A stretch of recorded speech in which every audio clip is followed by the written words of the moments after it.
सभी को जय माता दी। आइए अब हम दुर्गा सप्तशती के 5वें अध्याय अर्थात उत्तर चरित्र का श्रवण करते हैं। बोलिए दुर्गा माता की जय। सबसे पहले हम दुर्गा जी का ध्यान प्रार्थना करेंगे। ओम। जो अपने कर कमलों में घंटा, शूल, हल, शंख, मुसल, चक्र, धनुष और बाण धारण करती हैं। शरद ऋतु के शोभा संपन्न चंद्रमा के समान जिनका मनोहर कांति है, जो तीनों लोकों की आधारभूता और शुंभ आदि दैत्यों का नाश करने वाली हैं, तथा गौरी के शरीर से जिनका प्राकट्य हुआ है, उन महासरस्वती देवी का मैं निरंतर भजन करता हूँ। बोलिए सरस्वती माता की जय। इस पाठ को श्रवण करने से विद्या बुद्धि का विस्तार होता है, तो उत्तर चरित्र का पाठ श्रवण जरूर करना चाहिए। तो आइए हम पाठ शुरू करते हैं। ऋषि कहते हैं, पूर्व काल में शुंभ और निशुंभ नामक असुरों ने अपने बाल के घमंड में आकर सचीपति इंद्र के हाथों से तीनों लोकों का राज्य और यज्ञ भाग भी छीन लिए। वे ही दोनों सूर्य, चंद्रमा, कुबेर, यम और वरुण के अधिकार भी उपयोग करने लगे। वायु और अग्नि का कार्य भी वे ही करने लगे। उन दोनों ने सब देवताओं को अपमानित कर, राजभ्रष्ट, पराजित तथा अधिकारहीन करके स्वर्ग से निकाल दिया।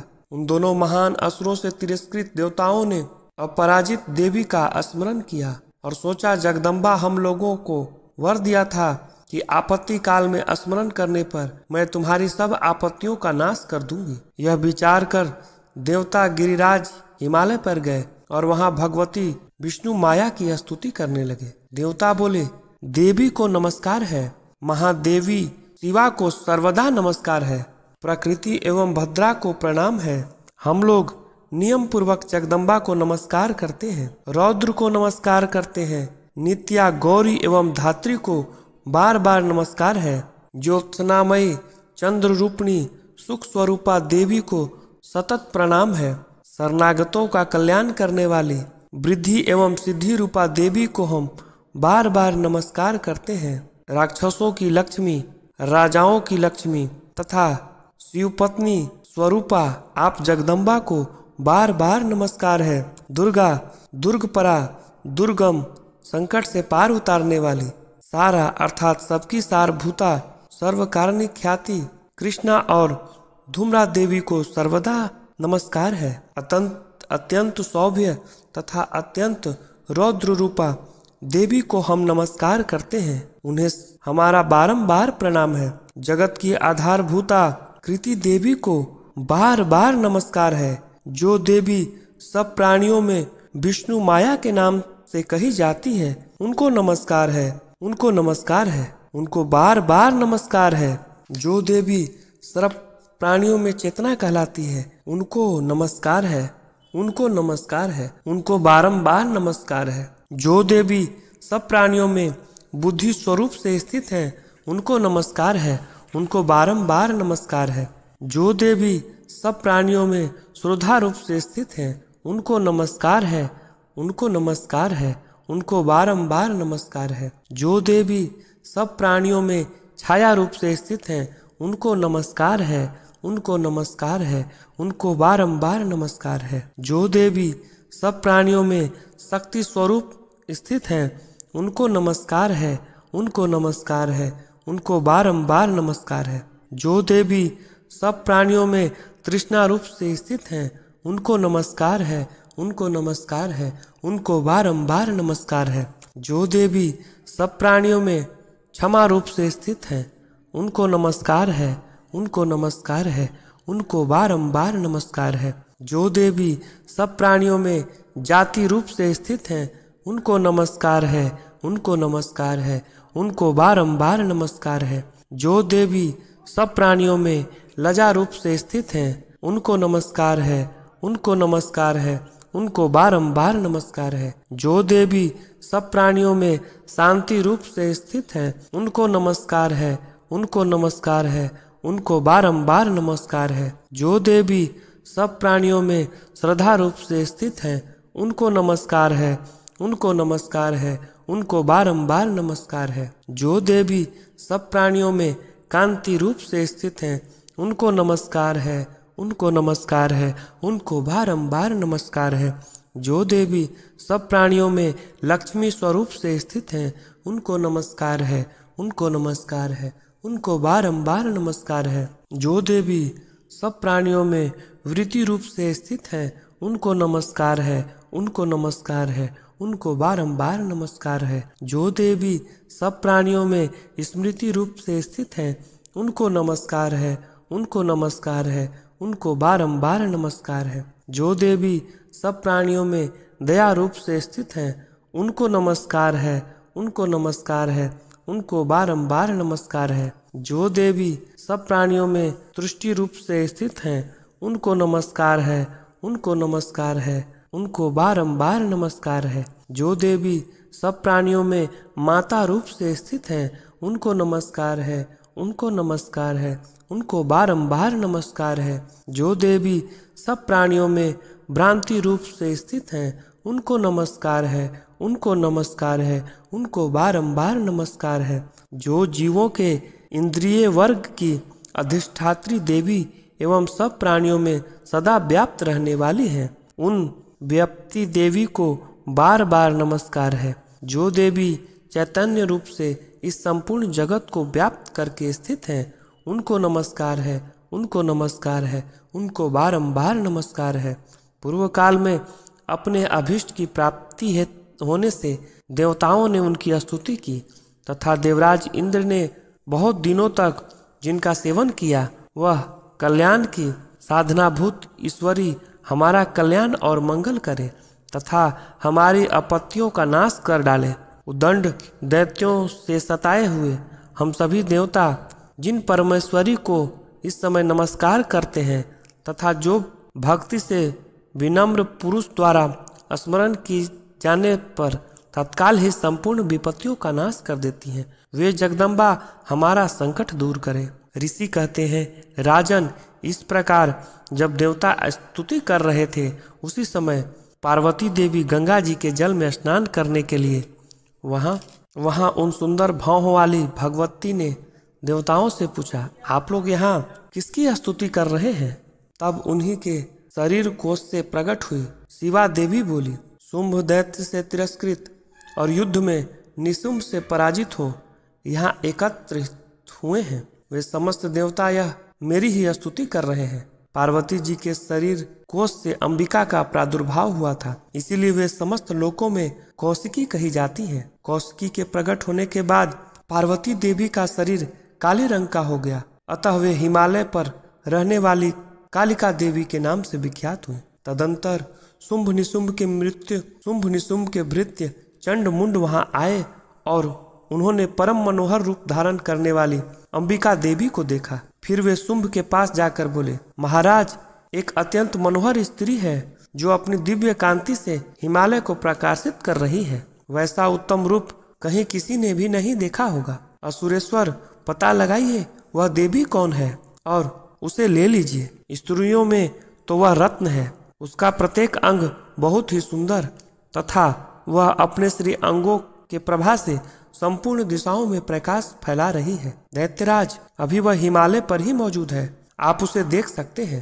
प्रभु, तीनों लोकों में मणि, हाथी और घोड़े आदि जितने भी रत्न हैं, वे सब इस समय आपके चरण में शोभा पाते हैं। हाथियों में रत्नभूत ऐरावत, यह पारिजात का वृक्ष और यह उच्च श्रव घोड़ा, यह सब आपने इंद्र से लिया है। हंसों से जुता हुआ यह विमान भी आपके आंगन में शोभा पा रहा है। यह रत्नभूत अद्भुत विमान जो पहले ब्रह्मा जी के पास था, अब आपके यहाँ लाया गया है। यह महापद्म नामक निधि आप कुबेर से छीन लाए हैं। समुद्र ने भी आपको किंजलिकनी नाम की माला भेंट की है, जो केसरों से सुशोभित है और जिनके कमल कभी कुंभलाते नहीं हैं।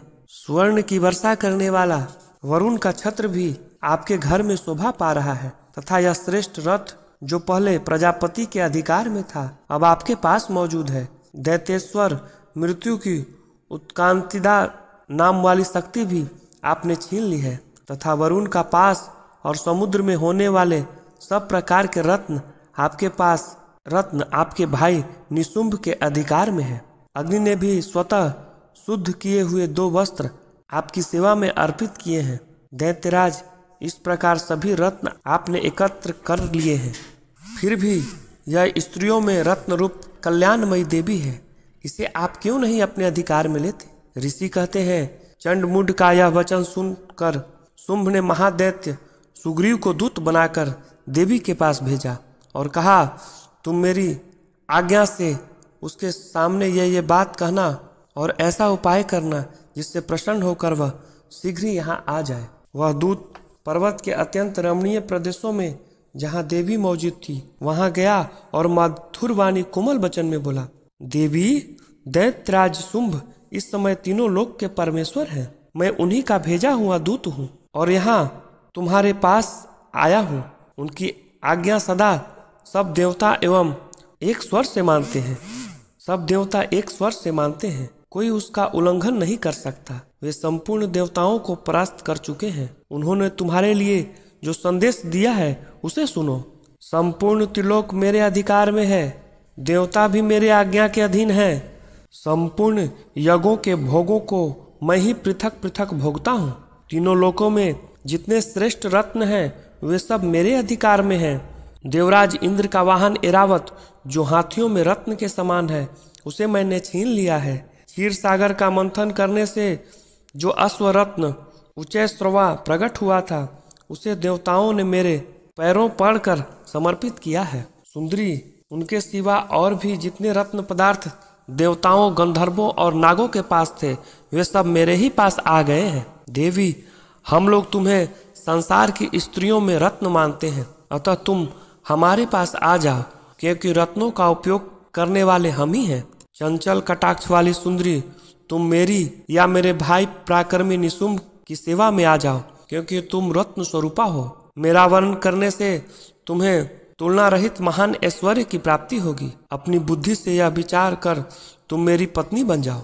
ऋषि कहते हैं, दूत के यों कहने पर कल्याणमयी भगवती दुर्गा देवी जो इस जगत को धारण करती है मन ही मन गंभीरता से मुस्कुराई और इस प्रकार बोली। देवी ने कहा, दूत, तुमने सत्य कहा है, इसमें तनिक भी मिथ्या नहीं है। शुंभ तीनों लोकों का स्वामी है और निशुंभ भी उसी के समान पराक्रमी है, किंतु इस विषय में मैंने जो प्रतिज्ञा कर ली है उसे मिथ्या कैसे करूं?